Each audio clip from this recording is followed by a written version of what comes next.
السلام علیکم ورحمۃ اللہ وبرکاتہ۔ دوستو، آج کے اس ویڈیو میں ہم آپ کے لیے حضرت علی اور ایک کافر کا واقعہ لائے ہیں۔ آئیں ویڈیو کو سٹارٹ کرتے ہیں۔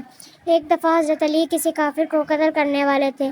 اس کی گردن پر تلوار رکھ چکے تھے کہ اس کافر نے آپ کے منہ پر تھوک دیا تو آپ نے تلوار گردن سے اٹھا لی اور اسے معاف کر دیا۔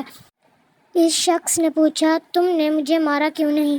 حضرت علی نے فرمایا کہ پہلے میں تمہیں اللہ تعالیٰ کی رضا کے لیے مار رہا تھا، لیکن اگر اب میں تمہیں ماروں گا تو اس میں میرا غصہ بھی شامل ہوگا، جبکہ میں صرف اللہ تعالیٰ کے لیے جہاد کرتا ہوں۔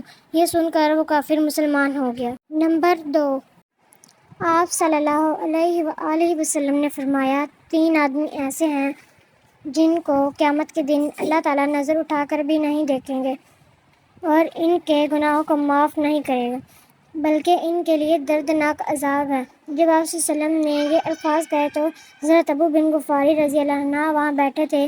انہوں نے عرض کیا، یا رسول اللہ، وہ شخص تو تباہ ہو گیا، وہ تو برباد ہو گیا، اتنی سخت وعیدیں آپ ان کو سنا رہے ہیں۔ 3 دفعہ آپ صلی اللہ علیہ وسلم نے اس کلام کو دہرایا ہے۔ آپ صلی اللہ علیہ وسلم نے فرمایا، ایک شخص وہ جو احسان کرتا ہے اور احسان کر کے پھر اسے جتاتا ہے، ہر کسی کو بتاتا رہتا ہے، اسے لوگوں کے سامنے ذلیل کرتا ہے۔ دوسرا شخص وہ جو ازار یا شلوار کو ٹخنوں سے نیچے لٹکائے، اور تیسرا شخص وہ جو جھوٹی قسم کے ذریعے اپنا مال بیچتا ہو۔ نمبر 3، اسلام میں 2 سیلیبریشنز جو ہمیں نہیں منانا چاہیے، جو کہ حرام ہیں۔ نمبر 1، بیبی شاور یعنی گود بھرائی کی رسم۔ اس میں وہ اپنی سہیلیوں کو، خاوند کے دوستوں کو یعنی سارے غیر محرم کو انوائٹ کیا جاتا ہے۔ نمبر 2، برتھ ڈے یعنی جنم دن۔